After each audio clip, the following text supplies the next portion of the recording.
Hello and welcome back to another edition of the GSMC College Football Podcast, presented to you by the GSMC Podcast Network. I'm your host, Jake Daly. Today is Wednesday, May 7th. Happy hump day out there. Got a good show for you today. Going to talk a little bit about the Big Ten revenue report that just came out from the 2024 fiscal year, what that kind of means for the state of the conference, for the state of college football. Also going to touch on my Big 12 coaches. Started ranking them the other day. We're going to continue that, rank the number 9 through number 6 head coaches in the Big 12. Get into that a little bit as well. I also want to talk about why I think Notre Dame is smart to stay independent in this era of college football. Obviously, that's been a debated point for I don't even know how long. As long as I've been alive, probably even longer. I'm going to talk about why I think it's the right move, that they are independent and it positions them well for the future. Also going to touch on some MACtion. Going to talk about the Akron Zips and their bowl ban for the 2025 season, not due to athletics, but due to academics. We're going to get into that. And then make sure you stick around for my last segment. We're going to start ranking the Big Ten starting quarterbacks, all of them in the league. I'm going to start with the bottom, go about 18 to 14 today, talk about those guys, why I have them ranked where they are. Before I get into any of that, though, I just want to remind everyone, this show is all about you. We love hearing your comments, questions, insights, opinions. We want to make this show as interactive, as exciting as possible. One easy way to do that is to use the Super Chat feature.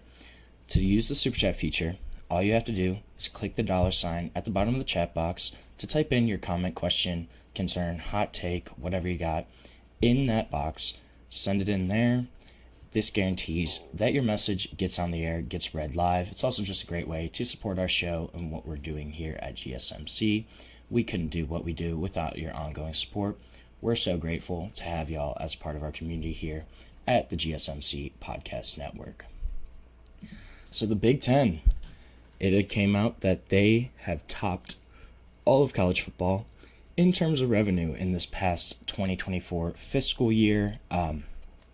Not super surprising when you look at their new TV and media deal, kind of what they renegotiated in the past couple years. This was the first year where that really kind of kicked in. And right now, so they had $928 million in the 24 fiscal year. Projections are that this will exceed $1 billion next fiscal season. And that really honestly makes a lot of sense, right? Just looking at the trajectory, looking at the way these media deals kind of shake out, makes a lot of sense that the Big Ten is going to be generating over $1 billion of revenue next year.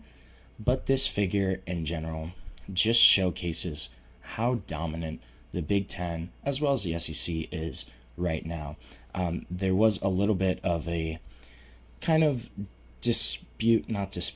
can't find the word I'm looking for right now. Disparity, that's what I wanted.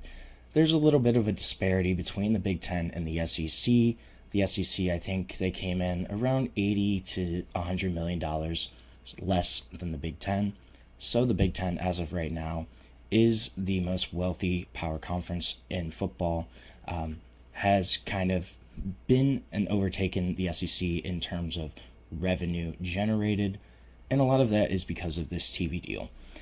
So I also thought this was kind of interesting. Most of the league's 18 athletic departments, they've already kind of budgeted about $75 million from the Big Ten that they are projected to receive in terms of revenue sharing. This past year, 12 of the members of the league got around $63 million. Rutgers and Maryland got a couple $1 million less because they borrowed money from the Big Ten when they joined in 2014. They were considered non-vested members at that time from 14 to around 2020. They're both expected to obtain full shares in 2027, so still a couple years away from that. But this is still a substantial chunk and change. Each school in the conference at a minimum receive $60 million just in terms of the Big Ten media payout, essentially. That's a lot of money when you're looking at trying to reload your team, reload in the portal, sign guys in terms of NIL. A substantial amount of money, especially for these smaller Big Ten programs that may not have had that much in previous years. Also, of the former Pac-12 teams, it's interesting. Washington and Oregon, they both have half shares until 2030. However, USC, UCLA, they came in and obtained full shares, were fully vested members as soon as they joined the Big Ten. So they're getting full shares right now, which is something that obviously will not change. They got it coming in. They're going to keep that. Other thing that was kind of interesting, they released the figures for their commissioners for the Big Ten. Let me tell you, I would love to be a power conference commissioner, just looking at some of the figures here and kind of what these guys earn. If you look at former Big Ten commissioner Kevin Warren, he received more than $6.8 million in this fiscal year, $5.75 million in terms of bonuses, basically for ushering in that new media rates deal. And this was reported by USA Today. Kevin Warren, mind you, he hasn't been the Big Ten commissioner since 2023, April 2023, when he left to join the Chicago Bears organization in the National Football League. So a guy that's still not even there got about $6 million, almost $7 million, just in terms of bonuses from this new deal. Another guy that I thought was kind of interesting was former Big Ten Commissioner Jim Delaney. He also got $5.85 million in terms of compensation from the Big Ten. A guy that hasn't been around since COVID, before COVID. He retired on January 2nd of 2020. So this guy hasn't even been around since COVID. Still got almost $6 million in terms of this kind of payout in this fiscal year. And then Tony Petitti, obviously the current Big Ten commissioner, he got, his base salary was a mere $2.62 million, and then he also got a couple different bonuses, stuff like that. This is a big time revenue for the Big Ten. Just kind of showcases their power, their dominance right now. Them, along with the SEC, have really started to separate themselves in terms of just how they are seen, how they can kind of influence college football and the decision making. And this all stems from that media rights contract, right? They signed that deal with CBS and NBC, and this has helped their profits grow by more than $48 million. For the fourth straight year, though, the league did post a shortfall. So expenses grew to $942 million, so they still had a net loss of about $14 million, which I was a little surprised by, but if you think at the operating costs of just some of these operations in the Big Ten, not super surprising when you kind of take a step back and survey the landscape. However, the league still has $213 million in net assets, so clearly they're doing all right for themselves right now. In this same fiscal year, SEC earned $898 million, so I was actually off on my estimate a couple minutes ago, only about $20-30 million less. But in terms of dispersion, you have the 14 members, each got around $52 million compared to the Big Ten guys getting about 60. So still $7-8 million of difference in terms of schools. And this has been a conference that's been on the rise, right? The Big Ten has kind of historically been looked at as second place to the SEC. Just traditionally, when you think of the college football landscape, SEC has kind of been on top for a long time, and then it's the Big Ten. But if you look at the recent history, right, this year, Ohio State beats Notre Dame in the national championship, ends a 10-year national title drought for the Buckeyes, and also was the first time that the Big Ten had back-to-back national champions since 1965 and 1966. So this has been something that's a long time in the coming. So the Big Ten has now won two national titles in a row with two different schools. The league got 4 teams into the college football playoff this year. 3 of them made it to the quarterfinals. 2 of them made the semifinals in Ohio State and Penn State. SEC, you look at, they only got 3 teams in. Texas was the only one of the 3 to win their first round matchup. Georgia, Tennessee were both one-and-done teams, kind of unceremoniously dumped out of the playoffs by Ohio State and Notre Dame, respectively. Georgia was dealing with the Carson Beck injury, so Gunnar Stockton was starting, but still a really talented Georgia Bulldogs team that fell right away.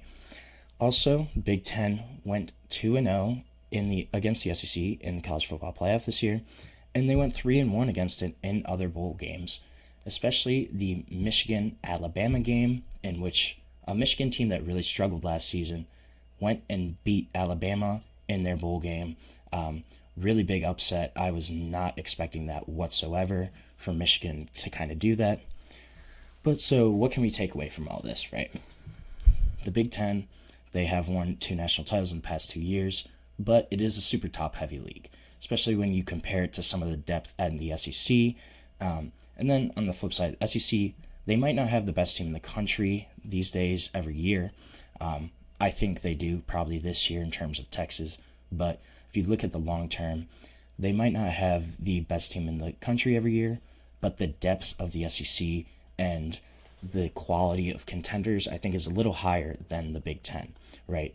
Go down the list of the SEC. You have Georgia, Texas, Alabama, Tennessee is still up there. South Carolina is kind of a contender. Ole Miss could make some noise depending on what happens. And those are just some of them. I'm missing other teams that could really make big jumps. This is a really deep league. And on the flip side, when you get to the Big Ten, there's kind of the 5 best teams, the Ohio State, Penn State, Michigan, Indiana. I guess if you want to say like Iowa up there, and then like Oregon, obviously. But after that, there's kind of a big drop-off.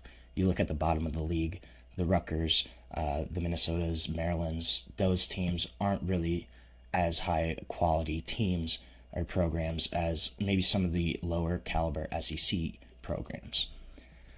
If you look, though, across college football, these are the 2 dominant conferences. Look at the NFL draft this year. In the 2025 NFL draft, of the 257 players that were drafted, 150 of them were from either the Big Ten or the SEC. So over half of the players drafted this year were from one of these 2 conferences. This has been something where this revenue, this substantial financial power ability has made the Big Ten and the SEC the leading decision makers, the leading forces for change in college football. Tony Petitti, Greg Sankey, they've basically become the 2 big bosses of college football. Their word is what carries the most weight right now because they get the most money, they have the most exposure, they have the best caliber programs, and that gap keeps widening right now. This is a thing, though, where the rest of college football kind of has to cater to them right now, right? Because, think about it, at the end of the day, if the Big Ten and the SEC, if Sankey and Petitti go, hey, we want to do our own thing, we're kind of done with this, they could go, take their ball, go home, say, we're just going to sell our media rights together for our 34 teams, and we're going to get our own massive TV deal because we have the biggest brands, best programs, and everybody get rid of everybody else. We don't care about anybody else. We want our 2 conferences. We have the best revenue. We have the best exposure, best programs. Who cares about everybody else? That's certainly something that the SEC and Big Ten could do, and that's just because of this growing power grab, the growing financial disparity, the influence that these 2 leagues carry. I think the rest of college football is kind of scared of the potential of what the Big Ten and the SEC could do. They can completely change the landscape of college football if they really did want to. If that's what they so preferred, they can make that happen. They carry the sport. This is going to be something that we're going to continue to follow. It's going to be Big Ten, SEC, and that's going to be the driving conversation, the driving decision makers of any changes in college football that are coming up now or in the near future. So we're going to take our first break of the show. When we come back, going to talk a little bit about the Big 12 and continue my rankings of the coaches, what I think. Going to go 9 through 6 today and get into that. But we'll be back on the GSMC College Football Podcast. I feel like I'm losing my mind. Is everybody in the world blind? Please, Lord, give me a sign, a sign. I feel like I'm losing my mind. Is everybody in the world blind? Please, Lord, give me a sign, a sign. I wanna be the greatest. Everybody on the fake shit. I look around and feel like everybody is the fakest. I make this every day and I'm impatient, hoping one day I blow up from the basement. Statement, the top is so vacant. I don't hear shit that I think is amazing. Waiting for my day when I'm playing sold out shows for 1,000 faces. Hey, give me that crown, get in my way and to be put down. It ain't your place, all this my town. If I want that shit, then I'll get it right now. I'm losing it, the noose it fits. I'm losing shit, a stupid myth. You choose to live or choose to dip. You choose to fight or lose your grip and lose a gift. I feel like I'm losing my mind. Is everybody in the world blind? Please, Lord, give me a sign, a sign. I feel like I'm losing my mind. Is everybody in the world blind? Welcome back to the GSMC College Football Podcast, presented to you by the GSMC Podcast Network. Just discussed the Power 2, the Big Ten, SEC, that growing financial disparity. Gonna talk a little bit about another power conference in the Big 12 right now and their coaches. This is a league that has some really great coaches, coaching staffs, and I kind of ranked the bottom half of the Big 12 coaches the other day. Gonna get into coaches 9 through 6, break into that top 10, and just kind of discuss them. But before I do any of that, I want to remind everyone, this show is all about you. We love hearing your comments, questions, insights, opinions, whether you've got a hot take, a question, just something you got to get off your chest. We want to hear it. We want to make this show as fun, as interactive, as exciting as possible. One easy way to ensure that your message gets on the air and gets read live is to use the Super Chat feature. To do that, you can click the $sign at the bottom of the chat box to send in your message, comment, question there. This guarantees that your message gets on the air, gets read live. It's also just a great way to support our channel, support what we're doing here at GSMC. We couldn't do what we do without your ongoing support, and we're so grateful to have you all as a part of our community here. So Big 12, interesting league right now. Every year feels like it's kind of just wide open. Arizona State won last year. I don't know a lot of people that had Arizona State as their preseason Big 12 championship winner. I don't know. It's kind of a toss-up every year. That's what makes it exciting, though. But this is a league that has some really solid coaches, and it was tough to rank a lot of these guys. So at number 9, I have the head coach of the Texas Tech Red Raiders in Joey McGuire. Now, Texas Tech, they have become a winning program in the Big 12, basically since Joey McGuire has kind of taken over here. He's shown glimpses of success during that time. They've had 3 consecutive seasons of at least 7 wins, and Texas Tech in Lubbock, that's a tough place to achieve consistency. Obviously, they've had some great teams in the past. You know, I think of the Michael Crabtree teams where they were top 5 in the country at one point. When Mahomes was there, they had some really solid years. This is kind of a program that fluctuates a lot. But Joe McGuire has them on the right track, and this is a Texas Tech team that is looking up under his direction. The big challenge is going to be, can he get them over that hump? They've been knocking on the door. They've been close to contending for the Big 12. It just kind of seems like there's 1 or 2 things every year that kind of hold them back. But they hit the portal hard this year. Brought in a bunch of guys, spent a ton of money across pretty much every position on the field. Bringing in David Bailey from from Stanford on the defensive line, bringing back Micah Hudson at wide receiver, 5-star freshman who had transferred in the December portal. A couple really big wins, and those are just two of the 15-plus names that they brought in to kind of restock this roster. One of the biggest winners in the portal. Joey McGuire is a solid coach, and I think this is the year where we're really going to see what he's made of as a coach. Texas Tech probably has the most talent they've had in a long time. This is a super deep, really high potential Red Raider roster. I'm excited to see what he can do with them. It's all going to rest on his shoulders, though. He's had them have winning seasons consecutively, but they just haven't gotten over that little hump yet. And that's the big question mark with Joey McGuire. Can he get Texas Tech over the line? Can he push them into contention where they are solidified as a legit Big 12 contender? That's going to be the big question mark with Joey McGuire. I think he can do it, but that's the big question. What's going to happen? Can he get him over that line? At number 8, I think Lance Leipold from Kansas is a phenomenal coach. I think he's a little underrated.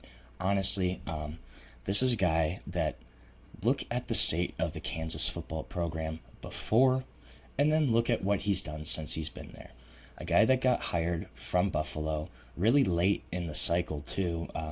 After they had some issues there, he was kind of a late hire, jumped right in at Kansas, and this is a program that was completely dead before he got there. Not gonna lie, this is a basketball school. Kansas just hasn't really placed a lot of emphasis on football, but Lance Leipold comes in, gives them life, injects something into the Kansas program, able to really have a strong season in 2023. They won 9 games. Jalen Daniels looked like a potential Heisman candidate for 24 season based off his 23 tape. Kind of tapered off at the end, but this was a Kansas team that was ranked in 2023. Not in basketball, in college football. Kansas, the Jayhawks, were ranked, and a lot of that has to do with what Lance Leipold has done with that program. 2024, they did have a little hype, which can often be the death of programs like that. You know, you have one year you kind of overachieve, and you come in, struggle the next year. They started off decent, quickly faltered, 2-6 finish to the year in the final 8 games. But the fact that Kansas is even a bowl contender every year, that's a credit to Lance Leipold right there. That's a great coaching job. The fact that he's able to have at least hired expectations for this Kansas football program. The expectation is no longer winning 4 or 5 games. It's getting to a bowl at the minimum. And that's something to be said in and of itself. Also was able to generate enough investment for the stadium to be renovated at Kansas. For football, again, Kansas, basketball school. He was able to get significant investment into a football renovation of their stadium. That's pretty crazy, and that's a phenomenal coaching job. I think what kind of holds him back a little bit is just that Kansas hasn't had, sustained success. That's a big part of kind of what's happened here. At 7, I have Sonny Dykes. I think Sonny Dykes is a really solid coach. Coming over from SMU to TCU, had that playoff run in 2022 where they just had a phenomenal team. Quarterback Max Duggan won the Big 12, took them to the playoff, and had a great season overall. Kind of struggled in 23, dropped down, lost, only won 5 games, lost a lot of talent from that 22 team, but they bounced back last year. They very quietly won 9 games last season. TCU played up.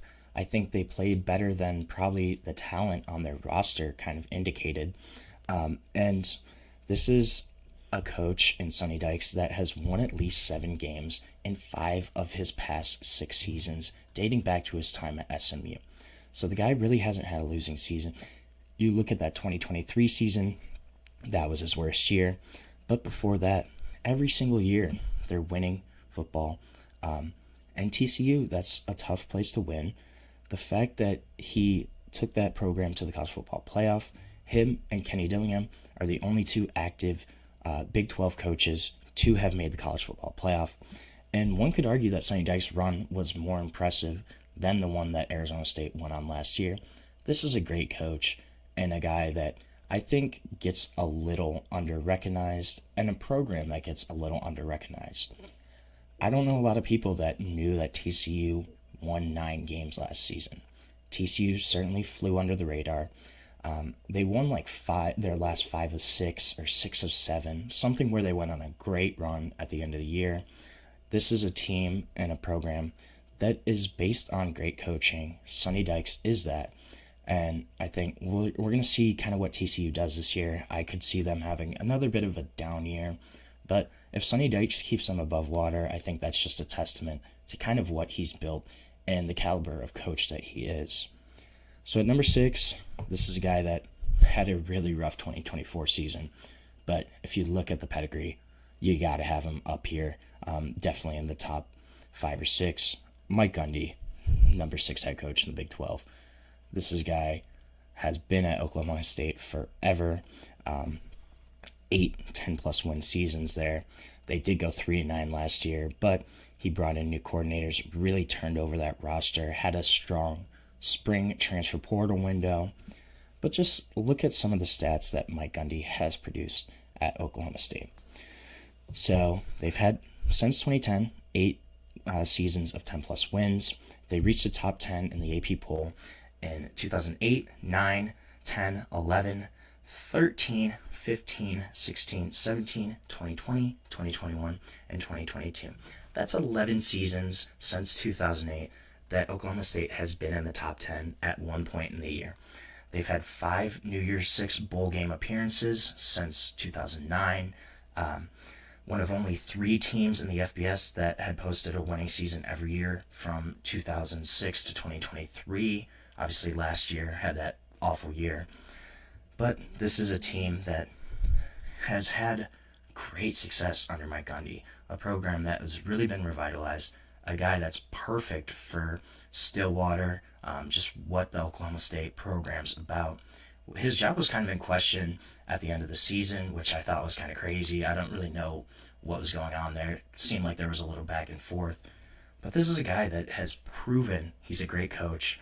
102 career wins in the Big 12, ranks 3rd in the history of the conference, behind only Bob Stoops and Bill Snyder. 2 phenomenal Hall of Fame caliber head coaches at the college level. Mike Gundy's right behind them. The resume speaks for itself. This is a guy that's a great coach. I'm really curious to see what Oklahoma State is going to do in this upcoming season. Will they be able to bounce back?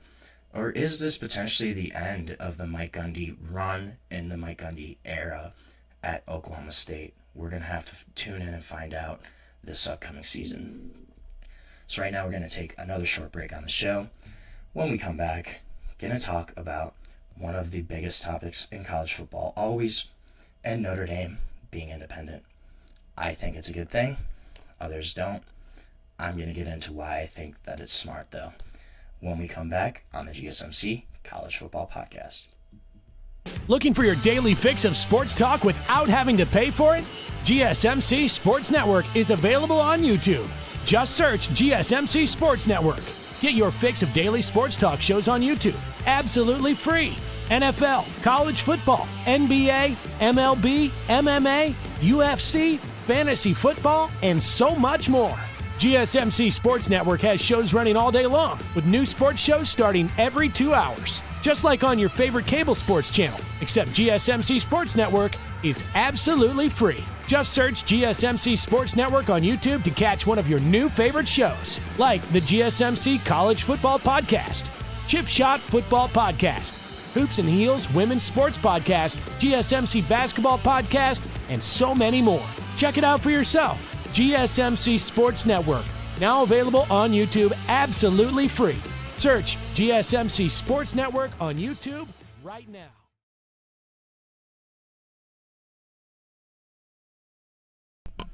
Welcome back to the GSMC College Football Podcast. Just talked a little Big 12 coaches.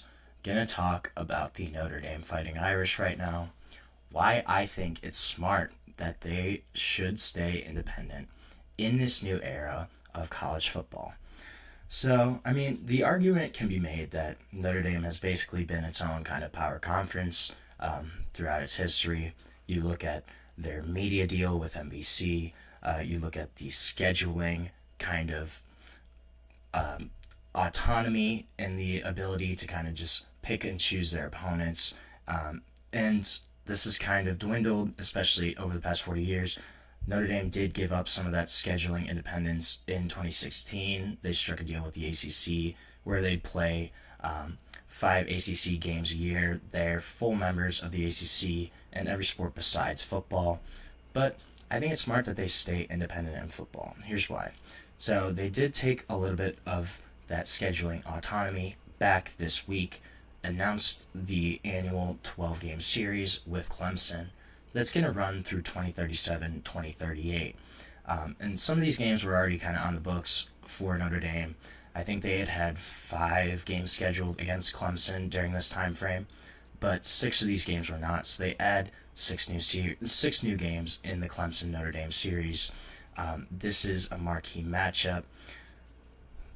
I don't think it will hurt them. I'm going to get into it, but so I think if you look at the way they're able to keep their schedule, this is a marquee matchup. It doesn't matter where Clemson ends up, even if the ACC's gone. If Clemson's gone in the ACC, this matchup is staying through 2037. So it doesn't matter if Clemson is in the SEC, if they're in the Big Ten, if they're in the ACC, if they're in something new, it's not going to make a difference. This is going to be a game, a marquee matchup, that's going to be on the schedule every year through 2037. If you look at a year like 2036, for example, so right now, Notre Dame has Virginia Tech, Georgia Tech, Florida State, Pitt, North Carolina kind of rotating in as their ACC opponents. But if these agreements hold, if this Notre Dame-Clemson series counts as one of those games, one of those schools is going to get booted. Not going to be Florida State, right? It's going to be Pitt, Va Tech, Georgia Tech. That's going to change kind of the land frame, the marking for that. And one year, they could have a matchup where they have Alabama, Texas, Clemson, Florida State. It's like half of their schedule is top 10 teams. And this is going to be a marquee matchup throughout the time. When the ACC reached its settlement with Clemson, with Florida State, agreed to kind of the new distribution model for the conference, this really pointed to more matchups with Notre Dame, between Miami, between Florida State, between Clemson. I don't think that, as of right now, automatic bids. And here's the thing with the playoff. No matter what they do with the playoff, they're still in really good position. They're not going to get rid of the at-large bid. And that's where Notre Dame's going to make its money, is the at-large bid. If you're Notre Dame, you have that at-large bid to get to every year. That's where they're going to go. It doesn't matter if they're not in the conference because they can have the at-large bid. If they win 10, 11 games every year, they're in the college football playoff every single season. There's only been one year in the past 5 to 10 years where Notre Dame has not been in the top 14, especially if they expand to 14 teams, which is probably going to be pretty likely. In the last 10 seasons, Notre Dame has finished outside the top 14 just twice. One of those was an 18th place finish in 2022, and then the other one was one of the Deshaun Kaiser, Malik Zaire years where they were just really rough under Brian Kelly. They had won like 6 games. But even if they do change the college football playoff model, it's not really going to hurt Notre Dame, because even if there is automatic bids for the SEC, the Big Ten, they're not going to get rid of all of the at-large bids. That's just not going to happen, because then there's no opportunities for group of 5 teams. I see what you're saying. I think it doesn't make sense for them to join. What's the incentive of them joining conference right now in terms of revenue, in terms of scheduling wise? They pick and choose their opponents at this point. They can win 10 games every year and still get into the playoff. So if you're in that position, why would you take yourself out of that position when you're realistically going to make the playoff almost every single season? Possibly a year or two you don't on a down season. But besides that, you're in the college football playoff every year. You're in the national championship hunt. You're still getting a bunch of money in terms of TV revenue, the exposure as a national program. It just doesn't make sense for them to join a conference where, say they do join the SEC, the Big Ten, if they go 8-4 every year, something like that, they're not in the same spot as they would be if they stay independent. The other thing with the Big Ten is the Big Ten, they want all their universities to have this American accreditation for colleges and universities. That's one of their big sticking points. It always has been as a conference, is basically every member of the Big Ten is a top R1 research university. And while Notre Dame is that, they do not have that accreditation that the Big Ten loves. The Big Ten basically requires for every one of their member schools to have. Even if you look at the teams that they've added in the West Coast schools, Washington, Oregon, USC, UCLA, they all carry that accreditation. While Notre Dame, yes, is a renowned university, they do not have that accreditation. And that's a big thing in terms of research dollars, billions of dollars of revenue for research. I don't think they would love to have Notre Dame because of that kind of, it's one little minor sticking point. But that's one of the big points of the Big Ten is they want all of their universities to kind of have that accreditation, that marking, I guess.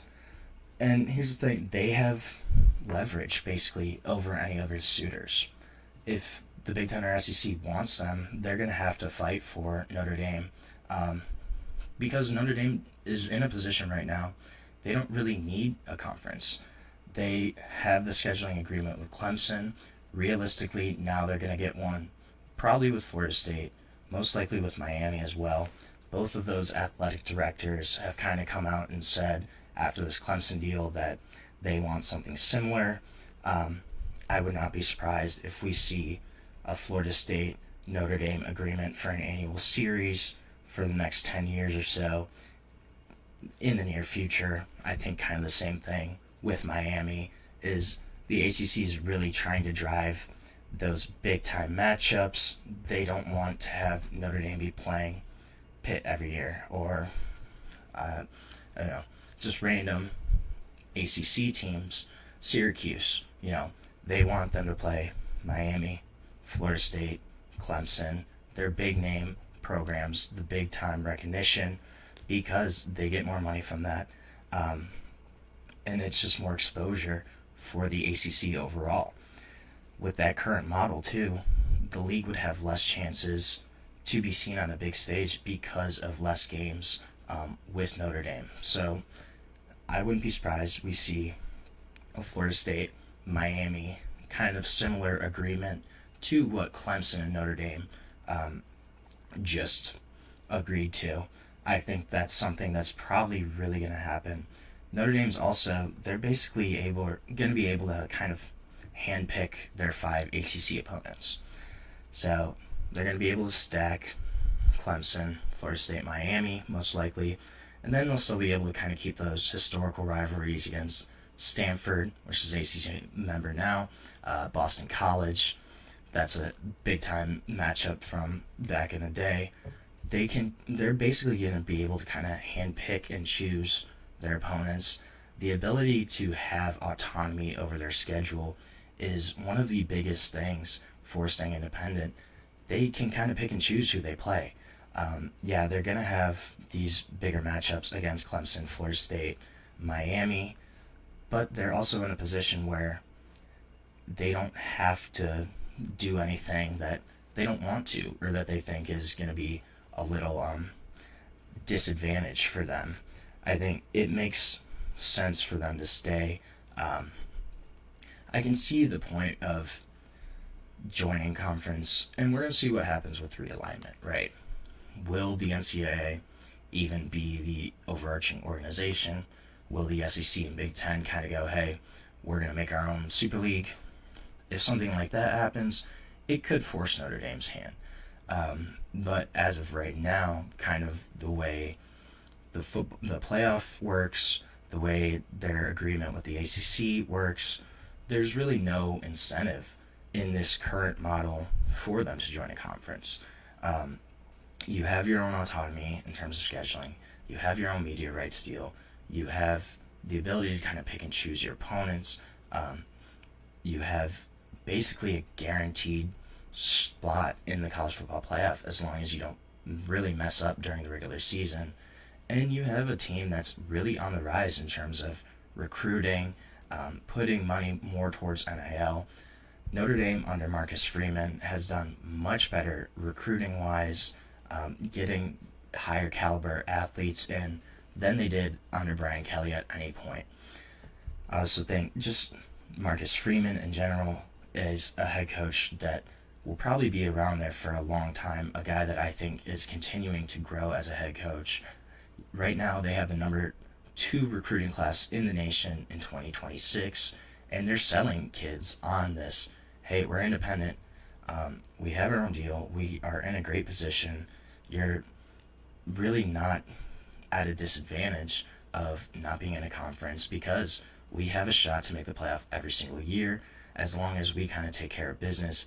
I think that's probably the mindset from Notre Dame and what they're selling to these recruits right now. It's a good position for them to be in, I think, right now, is they don't have to do anything that they don't want to. We're going to see kind of what happens in terms of, will conferences realign? Will there be a complete breakdown in the college football power structure? That's certainly very possible.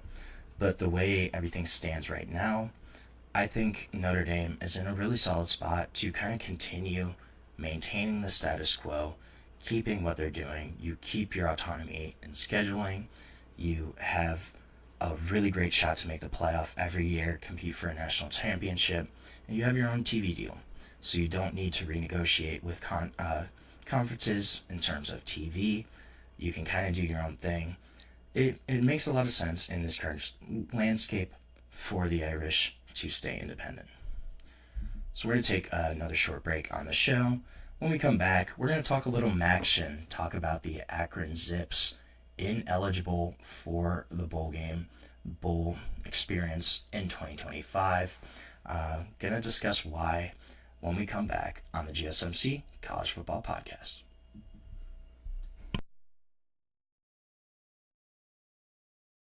For the best and latest podcasts available anywhere, go to the podcast app on your cell phone and type in GSMC to access free content-rich podcasts on health and wellness, book reviews, sports, entertainment, relationships, social media, movies, technology, finance, and even weird news. Subscribe and download the GSMC Podcast Network's family of shows, available everywhere podcasts are found.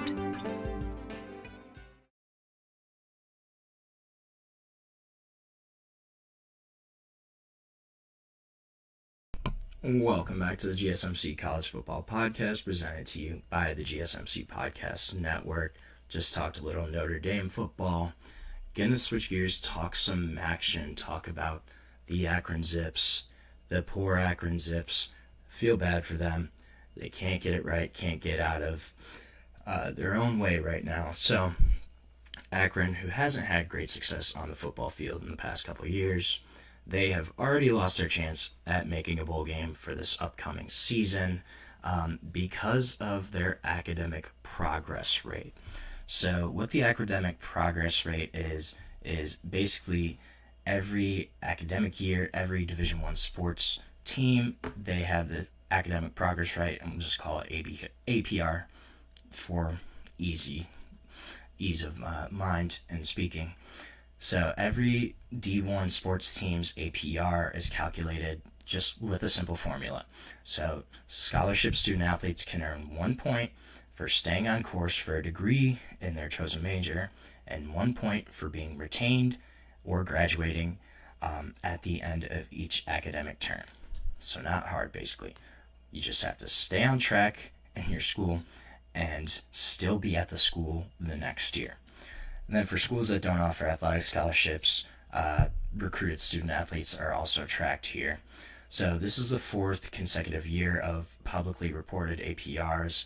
They did have a 1-year hiatus due to COVID-19, the pandemic. In 2022, the D1 board approved the release of APR scores. They voted to continue the suspension of program penalties at that point. But this was all kind of scheduled to return in spring last year. They decided not to enforce it. The loss of access to postseason competition for teams that scored lower than 930 last year. They offered kind of a conditional waiver due to the lingering impacts of the pandemic. But normal operations are back this year, so any team below that 930 benchmark, no bowl games for you. And unfortunately for the Akron Zips, that has what occurred this week, this upcoming year. They scored lower than a 930, and they will not even be eligible for a bowl game. Were they going to make one?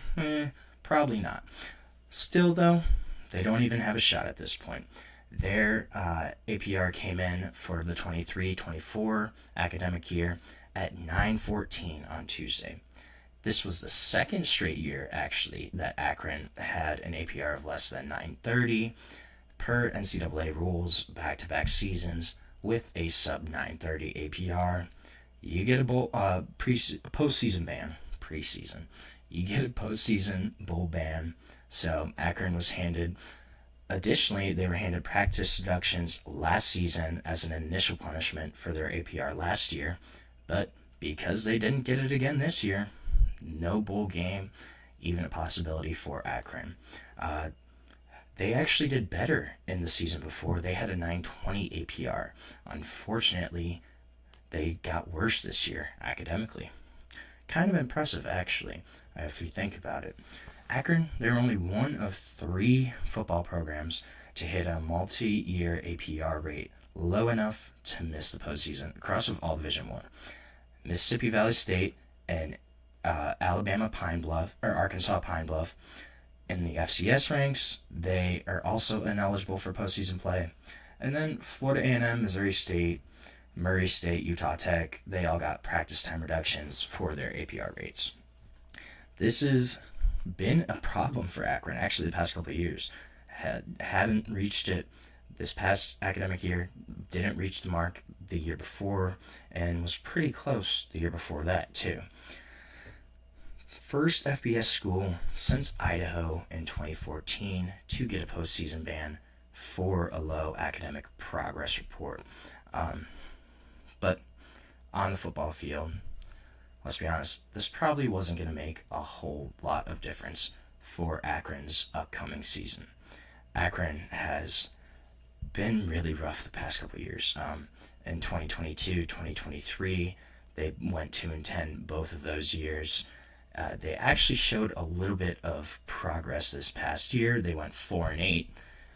Joe Moorhead's 3rd season as a head coach. Joe Moorhead is a guy that actually was considered a really great hire for Akron, a guy that at one point had coached in Mississippi State, a guy coached in the SEC, coming back to the MAC. His wife's from around that area, so he had ties to the area. It made a lot of sense to go after Joe Moorhead for Akron to try to kind of revamp that program.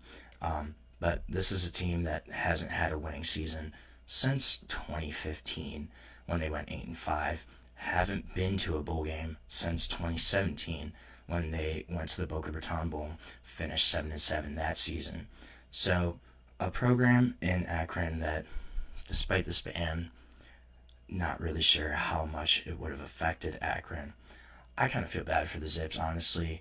They're in a tough spot in the MAC where the MAC, especially right now, if you're a really great player from the MAC, chances are you're going to transfer out after that really great season in the MAC. You look at guys like Curtis Rourke, who quarterbacked Indiana this past year.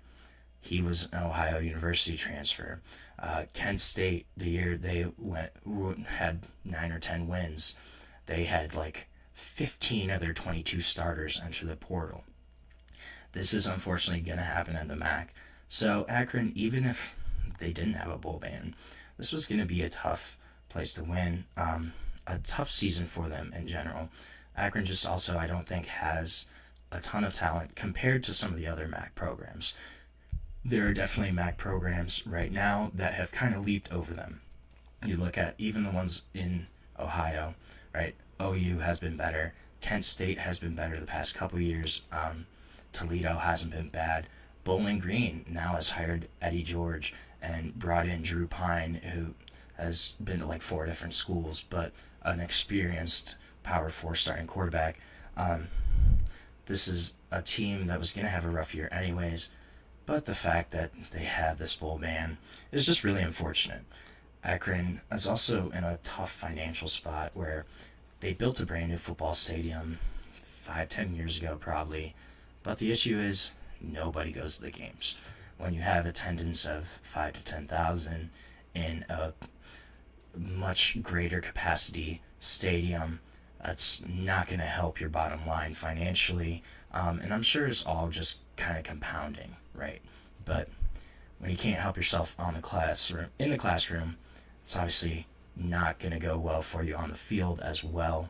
The fact that they got 2 straight years of this low APR, it's kind of really showcased that this is not a great program right now. Program in flux. Feel bad for the Zips because there is potential for them to be a decent MAC team. Especially, I think Joe Moorhead is a solid coach. It's just there's been a lot of different circumstances at Akron, right? With the portal, with funds, with NIL, stuff like that. The stadium renovation. There's been a lot of different factors that have kind of all contributed to Akron's poor performance. But a school that, unfortunately, they're not even going to get a chance to compete for a bowl game this year. Hopefully they get their APR up this next academic year so that they can be eligible in 2026 and potentially maybe come back up on the upswing. We'll see. The MAC is crazy. That's why we love MACtion. One of my favorite conferences to watch for sure. So we're going to take another short break on the show. When we come back, we're going to get into some Big Ten quarterbacks, talk about the bottom guys here. We're going to go about 18 to 14, discuss who I think is ranked where and why. But we're going to get into that in a minute on the GSMC College Football Podcast.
Welcome back to the GSMC College Football Podcast, presented to you by the GSMC Podcast Network on this Wednesday, May 7th.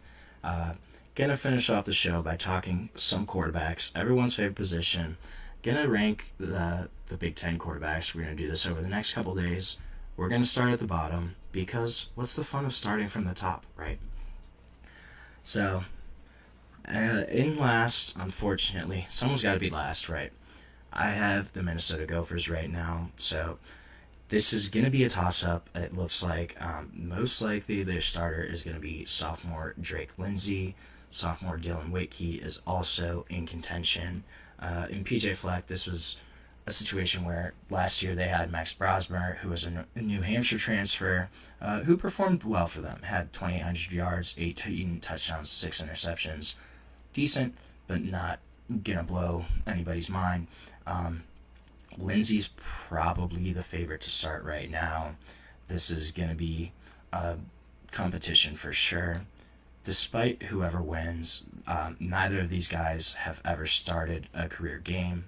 Dylan Lindsey has had 3 appearances in total, has only thrown 5 passes in those 3 appearances, 4 for 5, has thrown for a touchdown, so that's a bonus. But a guy that is very unproven. We really don't know what to expect from Minnesota, and that's kind of why I have them in last, is we don't know what Drake Lindsey looks like, how he could potentially be. This is a guy that only has had 5 pass attempts in his career, so there's really no idea on what his upside is, and we're just going to have to wait and see. That's why I have him last right now. I just think that we have no clue, and the pedigree's not there for me to consider ranking him higher, I would say. 17, I think Maryland right now is in a similar situation. So kind of having competition, have rebuilt the quarterback room completely. Billy Edwards Jr. transferred out, MJ Morris transferred out, and they bring in UCLA quarterback Justin Martin, sophomore. He made 1 start last year overall. Started against Penn State, really tough opponent. Had 167 passing yards, 1 touchdown in that game. But again, this was one of the best defenses in the country. Started as a true freshman. Wasn't expected to, blow the lights out. A guy that, again, hasn't really shown what he can do yet. There was glimpses in that game, though. So you have him most likely step in.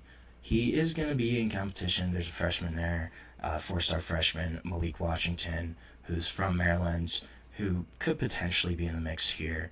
I think this probably is going to be Justin Martin, though, at least to start. You give him the ball and kind of see what happens.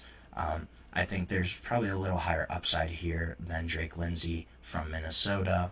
And again, if it's Malik Washington, the freshman, as a 4-star recruit, a kid that's from Maryland, I think probably could perform a little better than maybe some of the Minnesota quarterbacks, stuff like that. But Justin Martin, again, super unproven, has only started 1 career game, a kid that's young, that's going to struggle at points, going to look young as the quarterback. And Maryland also, they struggled last year, went 4-8. The one plus though is Maryland's quarterbacks, Justin Martin. They're going to work with co-offensive coordinators in Pep Hamilton and Kevin Sumlin, who are 2 super respected offensive minds, guys that have been around college football for a long time, and guys who have helped develop some really solid quarterbacks. So they do have that coaching staff to lean on. Justin Martin, though, again, is going to be at the bottom of the league because we haven't seen anything. We don't know what really could happen here, and he's super unproven at this point. So then at 16, we have the former Maryland starter in Billy Edwards Jr. transferring into Wisconsin. So this is going to be yet another transfer quarterback for Wisconsin under Luke Fickell. He has brought in Tanner Mordecai, Alex Van Dyke the past 2 seasons as transfer quarterbacks. Braden Locke kind of filled in for both. Braden Locke, he transferred to Arizona, so he's gone, and in comes Billy Edwards Jr. Billy Edwards Jr., he should start. They got a new offensive coordinator in Jeff Grimes. Also added quarterbacks coach Kenny Guyton. I don't know if anyone knows Kenny Guyton. That's an Ohio State backup quarterback legend in Kenny Guyton. But he's their quarterbacks coach now. But this is a complete reset. Billy Edwards obviously has experience as a starter, but not a super great starter, I would say. Last year had 2,800 passing yards, 15 touchdowns, had 9 interceptions, which is a little concerning as a senior quarterback, more experienced guy. did complete 65% of his passes, though, so maybe we'll see. Wisconsin tried to do the Phil Longo air raid offense last year, and it did not work out for them. So I think going back to their roots, maybe Billy Edwards could potentially be a better option there. But again, a guy that's not going to be super exciting as your starting quarterback, and is still going to be lower on the list in terms of the conference, I think. At 15, this is going to be a really interesting battle. Purdue, brand new head coach in Barry Odom coming in. They're going to reset at quarterback after Hudson Card is gone. He had been there the past couple of years, and this really could be any of their 3 transfer quarterbacks that they brought in. I think right now it's probably going to be Malachi Singleton, who I like the most. I think he probably has the highest upside. A guy that went to Arkansas last year, never started, but he played in 5 games for Arkansas, threw 28 passes, 21 of 28 for 350 passing yards, had a passing touchdown, also had 3 rushing touchdowns in those 5 games he played. This is a guy that is a dual threat, gives you a little more in the running game as well. A guy that I think is a little more exciting than some of these other younger, unproven quarterbacks in Drake Lindsey. I think that Malachi Singleton probably is a little more exciting. He brings more to the table, especially as a runner. The fact that he was kind of featured in Arkansas's offense last season for a little bit showcases his talent. And I think he probably wins this job out. If not, he's definitely a guy that will get playing time kind of as maybe a package quarterback, but a guy that for sure is going to give you more of dual threat, give you more options, not just in the passing game, but in the running game as well. I think that's what makes Malachi Singleton appealing, but a guy that, again, does not have a lot of experience, young, unproven, going to have to try to step into a role and fill that quickly, which is going to be a challenge. No matter who starts, most likely it's probably going to be Malachi Singleton, but that's another kind of toss-up area, I think. At 14, for Rutgers, they have super experienced starter, Ethan Kalikmanis. I swear to God, he's been in college for like 8 years now, but it actually hasn't been that long. Only has 29 career starts. Started a couple years at Minnesota, started 12 games at Rutgers last year. A guy that's going to be the starter again for Rutgers, incumbent. Passed for 2,600 yards last year, had 18 touchdowns, 7 interceptions. And Rutgers actually got to a bowl game last year. They got to the Guaranteed Rate Bowl, so a little more team success than normal. This is a guy that I just don't think he's super exciting as a quarterback. There's not a lot of upside here, but a super experienced quarterback. 29 career starts, guy that's played in multiple seasons, knows what he's doing in terms of how to run an offense, but a guy that I just don't think he's super exciting. Did only have 1 interception over the last 4 games for Rutgers last year, but completion percentage is brutal. This is a guy that's a 53% passer in his career. That's his career percentage. That's not just last season, so it wasn't like last year was a down year. That is his career passing percentage. So a guy that I just don't think is super exciting, but will step in, be able to run an offense competently, at least on the low end. But a guy that's not going to be super exciting, not going to give you a ton of big play potential upside there. More of a steady hand than anything else. And I think kind of his limitations hold him back a little bit as a higher caliber starting quarterback. So we are going to end our show for today. Thank you so much for tuning into the GSMC College Football Podcast, presented to you by the GSMC Podcast Network. Please remember to like, subscribe, follow. We can also go to Facebook, Instagram, Twitter, TikTok for more sports contents updates that you love. Thank you so much, and have a great day.